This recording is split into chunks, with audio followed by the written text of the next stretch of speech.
This is a very, very good time to be an Avatar and One Piece fan, I'll say that. Both are bigger than ever, both are getting productions down the line that are in many different formats, movies and everything else, and of course, both also share the fact that they're getting live-action adaptations over at Netflix. And before people yell at me, I am using the Japanese meaning of the word anime, so yes, even minions are anime, okay? Generally speaking, both with Netflix and live-action adaptations in general, we all know that they have a very flimsy track record. With Death Note, we had the Uncanny Valley. I mean, when I was 6, I already knew that this Kevin is not this Kevin. They just made up characters but gave them the same names, and all of that just seemed extremely uncanny. And we'll touch on that a little bit in the end as well, but generally speaking, the Death Note adaptation it really wasn't an adaptation, it was just the idea being replicated for a new story. Next up, we have the relatively recent Cowboy Bebop, which, hot take, I don't think was nearly as bad as people say it was.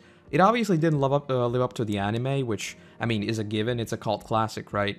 Then of course we have one of our main talking points today, the Avatar film that does not exist. Frankly, there I think the problems came from so many different aspects that others have covered much better than I can here in these 20-something minutes. But if I had to boil down the entire thing into basically a single sentence, in my mind, any producer who changes the way names are pronounced is not doing the original justice, and I mean at that point you're just purposely trying to set it apart from the original, and I mean, I don't know. It of course bleeds into literally every aspect of the work in question, and at that point it's like, what are we even doing here? And on top of that, adapting the entirety of the first book into a single movie? I mean, who thought that would be a good idea? But yeah, we could talk about these examples for hours, but just not to get bogged down, the last ones I want to bring up are some of the biggest names in the industry. We have Full Metal Alchemist, which was just not great, Attack on Titan, which also was just not great, even Bleach, and I mean, all of which, yeah, I'll just say are not very, very good. So, all in all, their track record is definitely all but great. That said, I do think that things are beginning to point in a sort of a different direction. First and foremost, I want to talk about the cast and crew of these productions, as, I mean, those are basically the backbone of everything we see. And starting with Avatar, we need to tackle the elephant in the room, Mike and Bryan leaving the show outright. There's been a lot of misinformation surrounding this, so I want to dispel some of that and propose a few other perspectives on the whole situation, as the entire thing is a little bit shrouded in mystery even now. For those unaware, the live-action version was originally led by Mike and Bryan themselves, who obviously created the animated series, but somewhere down the line, and we'll probably have to wait quite a long time to actually know when that was because of NDAs and all, they left the show apparently due to creative differences. Obviously, the internet is the internet, so countless theories sprung up with everything from Mike and Bryan being fired to characters being aged up and that's why they left to Games of Thrones Avatar Edition and everything else. Essentially, the idea here is that Netflix tried to turn Avatar into their own fantasy epic a la Game of Thrones, and that might have forced Mike and Bryan to just leave because that's not their story. So the common theories here is crowbarring in relationships that were not there, aging up the characters to just, tell a dramatic story with grown-ups and other things like that. Based on what we've seen so far though, and massive shout out to Avatar News for constantly keeping up with this coverage, most of these, big surprise, are completely unfounded claims that have somehow kept on steaming ahead because, well, the internet. We now know for a fact that at least the main cast has not had their ages altered at all. The only exceptions are Sokka and Zuko, who are both 1 year older. And here you could write it down to basically anything. Both of their stories do sort of involve them growing up and them trying to become these warriors, so that could easily just be a change to make their stories a little bit more longer and to basically sell the idea that Sokka has lived as this older brother for just a little bit longer. Same with Zuko, he has lived with this dishonor for just a year longer, so maybe his search for the Avatar has been a year longer. It's just these minor things to sell the bigger story. And secondly, based on what we know right now, the entirety of the first season is a retelling of the first book, basically down to episode. In terms of runtime, the first season is roughly like 20 episodes, so when converted to the Netflix format, the runtime is basically the same. It's 10 episodes of 40 minutes. So broadly speaking, if it really is a retelling of the first book, and they even replicate it shot for shot, there really isn't much room to fit in anything else if they are telling the entirety of book 1, which they are. I would recommend you looking into this yourself, as again there's a lot of misinformation flying around, but absolutely all signs point to the fact that the first season is a faithful but somewhat expanded retelling of the first book. Nothing more, nothing less. Obviously people will ask why watch it at all then, but that is a question for another day. And frankly, if you ask me, I'm happy if they do just retell the first book. Though more on that in a second. On the complete flip side, talking about Mike and Bryan, rumors have been raised that they were indeed fired. Now, let me get one thing straight. I love the duo and literally everything they do. But the thing is, being masters in animation won't necessarily translate to live action. So if both sides, both Netflix and them, wanted to keep the whole thing diplomatic, you could just say creative differences, right? Again, these are purely rumors, so whatever your opinion on this is, just keep in mind that by and large, the source is that... My source is that I made it the up. But the last perspective I want to bring up is one that I can only talk about with the benefit of hindsight, as it only happened after Mike and Bryan left the show. And that is Avatar Studios. Again, NDAs are in place, and we know absolutely nothing about this, but picture this. What if you were Mike and Bryan, and suddenly you got a deal from Nickelodeon that gives you complete creative freedom and lets you run like 10 projects at the same time? Whatever kind of projects you want, you can do absolutely whatever. I mean, they'd be dumb not to take it, right? And at that point, if they were given the opportunity to return to a fully animated format, which they've done very, very well before, why not just say, yeah, we left due to creative differences? I mean, again, that's the most diplomatic way of saying it. And if NDAs are in place, they wouldn't be allowed to say that perhaps this Nickelodeon and Avatar Studios deal was already in the works, let's say 2 years back. Because again, keep in mind these are executives, things do not happen fast. I'm guessing Avatar Studios has been floating around for years now. But again, with all that said, all of this is rumors. We do not know for sure, so again, we'll just have to wait to get some concrete information to try to piece together what exactly happened there. But as much as I may get roasted for saying this, I'll be honest, based on everything we've seen so far, the fact that Mike and Bryan aren't actually there is not a deal breaker for me. Might I eat my words? Yeah, entirely possible, but let's get on to the second segment and you'll see what I mean. So now I want to properly delve into the cast and crew, which, again, at the end of the day, is the backbone of everything we see. And with the Avatar adaptation, we've got very good signs. As you'd expect, the creative team is absolutely huge, and I'd seriously recommend digging deeper into it because there are a lot of big names there. Dan Lin and his company Rideback are listed as executive producers, for example, and they are behind massive films like Sherlock Holmes, the It movies, etc.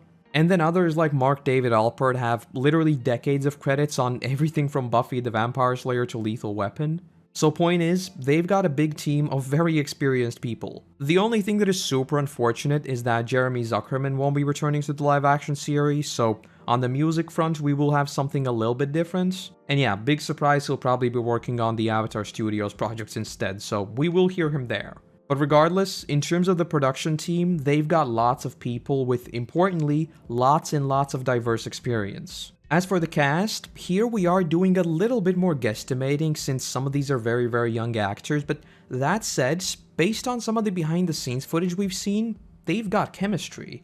And as long as they can translate that on screen, I think it will look good. We've even heard that they've now gone back to some of the earlier scenes and refilmed them because the actors have just developed even more rapport with each other. So, in my mind, if they are doing even small things like that, those are very, very good signs. As for One Piece, and this is largely the reason why I wanted to make this video at all, it has a striking resemblance to the Avatar situation. When it comes to the team behind it, with something as massive as the One Piece world and the literally decades of history and story, clearly you'd want somebody that knows it inside out, right? And because we already got people like Nicole who have watched the entirety of the anime, they've reached out to other cinematographers who have worked on these pirate stories like Pirates of the Caribbean, where the cinematography is obviously a strong point, and because they also made it clear that the adaptation will stand on its own in terms of cinematography and everything else, I am confident that it will at least look good.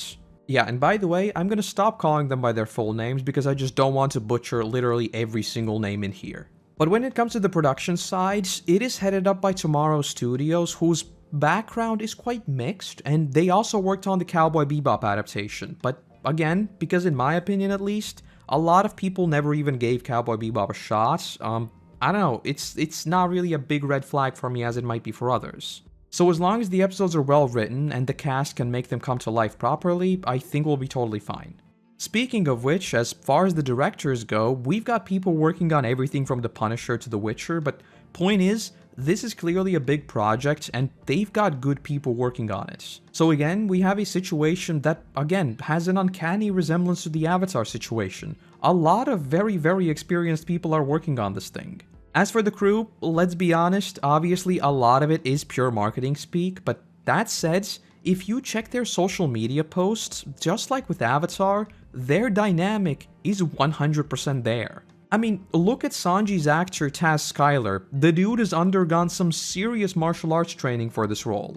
And let me tell you, in a previous life, I did Taekwondo for like 8 years, and this takes a lot of work and dedication. We'll of course have to wait to see how all of this translates to screen, but purely based on the interactions and posts we've seen so far, they've got chemistry, which is super important for the Straw Hat crew to feel real at all. I mean, look at Luffy's actor and try to tell me he seriously doesn't embody some serious King of the Pirates energy. Then we of course have the important topic of money, and while yes, a lot of money will not make a good series, it sure makes it a lot more likely. And starting with Avatar, the money here is absolutely insane. At the time of writing, the budget is over 15 million per episode, totaling over 120 million for the 10 episode season. Netflix may be burning money, but that's a lot of money to be burned if they don't try to make it at least good.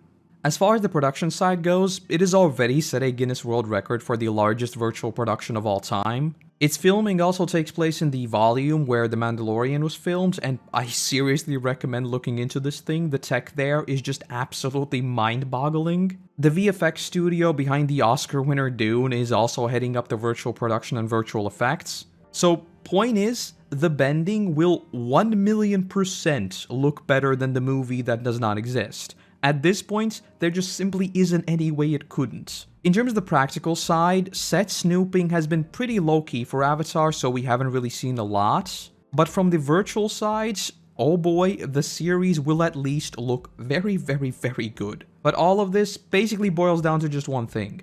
If the series still turns out to be bad, you can bet that it'll look damn fine doing so. With this kind of money, I mean, it's just inevitable. As for One Piece, based on what we've heard, here the situation is actually quite a bit different because a lot of it is being done practical. We've already seen that they are legitimately building ships, so we've already seen the Baratie and Alvida's ship, for example, which does make sense considering how important something like the Baratie is in the first season. I'm also expecting them to fully leverage it to the fullest, and we'll see it a lot more in the live-action version than we did in the anime. So yeah, it makes sense to make these sorts of sets actually practical. That said, the budget for the first season, very similar to Avatar, is a cool $10 million per episode, so even if it fails, it will fail spectacularly. But jokes aside, as far as the VFX goes, funny thing here is that Eddie Bonin, for example, is working on both Avatar and One Piece, so that's pretty cool, I guess. But yeah, he too has an absolutely staggering amount of experience in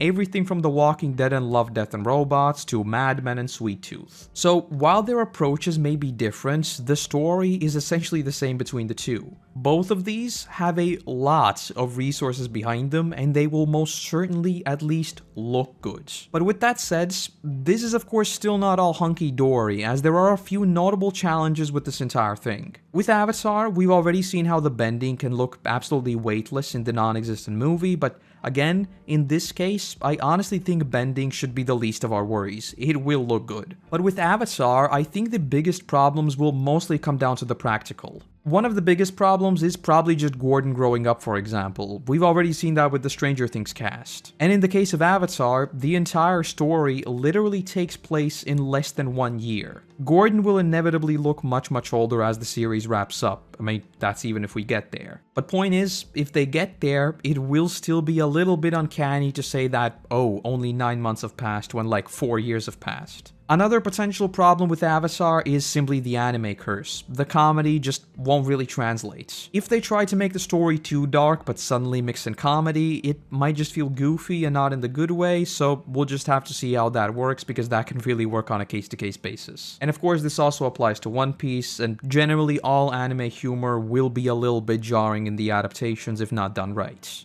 Another issue that I raised before is the potential Games of Thronifications of the story. Basically, that is to say that everyone will suddenly have romantic interests because drama. That said, based on what we've heard so far at least, this does not appear to be the case, so again, I don't want to just further those rumors. And lastly, this is kind of the paradoxical nature of adapting these stories in the first place. If it really is just the original story, a lot of people will ask the question of, why would I watch it at all? The original is still there, and frankly it doesn't need anything else. And here too, based on what we've heard so far, I am cautiously optimistic, because we have heard that characters like Avatar Kuruk will have a larger role in the first season. So we will see at least some of the story expanded while it will still be kept faithful. So in that sense, I am just curious to see how they really expand it, and to me, that has enough novelty as is. And frankly, I know I'm in the minority here and people have a lot of mixed opinions on this, but I would be perfectly happy if they really just retold the story one-to-one. Personally at least, I am just fascinated by seeing these universes come to life, and yeah, I'll be watching the same exact thing, but to me,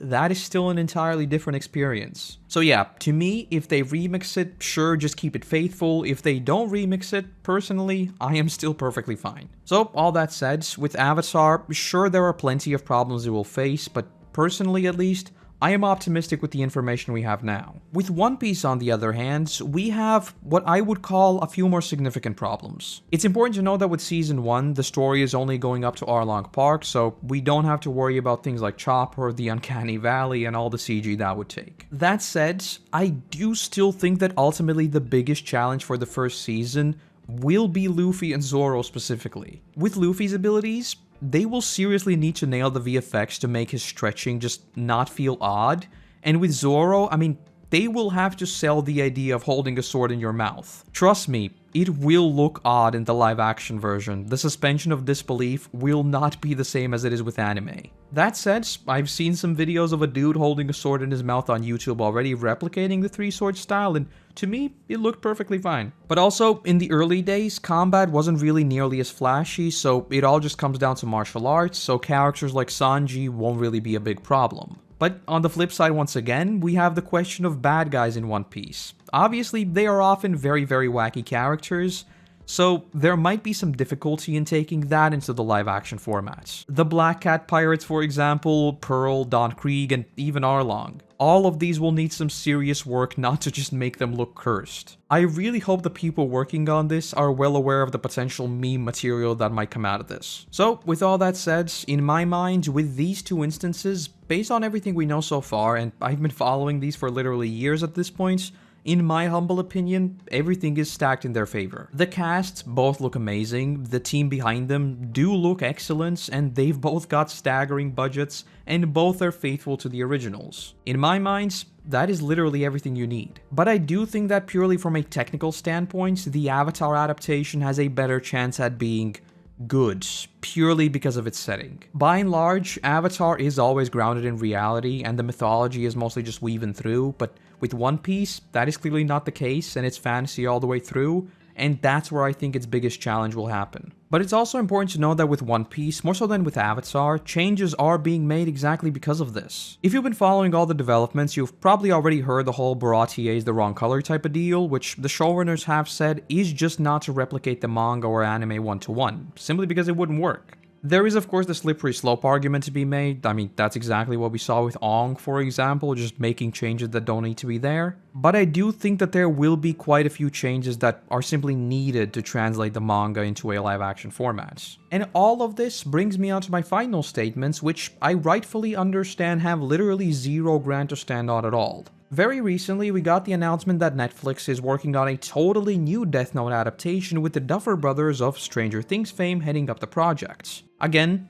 this is not connected to Light Turner, so don't worry. But the thing with this project is that it avoids all the difficulties of Avatar and One Piece altogether. There is no aging up characters problems, no fantasy villains with the uncanny valley problem, none of that. And if Netflix has shown anything, is that they will give the Duffer Brothers a lot of money to do whatever. So with an IP as big as Death Note, might this just turn the tide? That said though, I do think that with Death Note there is potentially the Cowboy Bebop problem in that people will just not be happy regardless of what happens. If they do a retelling and it is absolutely excellent, people will ask, why did you do a retelling? We've already seen it. If they tell an entirely new story in the universe of Death Note and it is still absolutely excellent, people will still ask, why didn't you tell Light's story? It could have been brilliant. If they retell Light's story and it turns out to be bad, people will ask, well, why did you bother retelling Light's story at all? We've already seen it and it was done better. And if they try something new and it fails miserably, it will again just be, well, why didn't you just tell Light's story? So while they do have basically everything stacked up against them, honestly, in my humble opinion, if they took the anime or even the manga, I mean, it's just the ending that differs, and just did it in a live-action format with a properly dark and horror setting, I think it will be a massive success if they do it justice. So yeah, my thesis statement here is this. If they take the Avatar approach to Death Note and just do a faithful retelling and do it justice, it will be a massive success. I mean, again, it is 100% grounded in reality. There really isn't much that can go wrong if you just nail the tone of it. And you know what? Because I'm feeling very confident, or perhaps dumb, I don't know, purely for the funsies, I will make a bet with all of you. If 2 out of 3 of these adaptations are successful, I win. If not, I will upload an hour-long video of me just repeating the line, I was wrong, the Netflix live-action meme came true. Because genuinely, for the first time in a very, very long time, I am actually optimistic to see these come to life. And trust me when I say I never thought I'd speak those words after seeing the Death Note movie. So yeah, to sum this entire thing up, in closing, I do think that purely from an idea perspective, Death Note is by far and away the easiest one to get right, and I'm honestly surprised that the Japanese version is still the only one that has ever done it justice. But when it comes to more concrete evidence, out of One Piece and Avatar, in my opinion, Avatar has a better chance, but both, in my opinion, are looking very, very good. Avatar is already in the post-production phase, so we should start to see some proper teasers relatively soon. I'm guessing we'll have a lot more concrete information around sometime February, so I'll be right back here to talk about it. But I'm optimistic, and if you know me, that is very, very rare. This is of course my first sit-down talkie video, and I have just been basically spitballing my thoughts, so do let me know what you think about everything we've talked about today, as well as this little format we have here.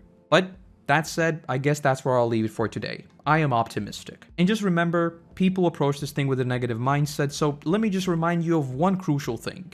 If the adaptation is good, we have more good content. Everybody wins. If it's not, well then, there is no movie in Ba Sing Se, right?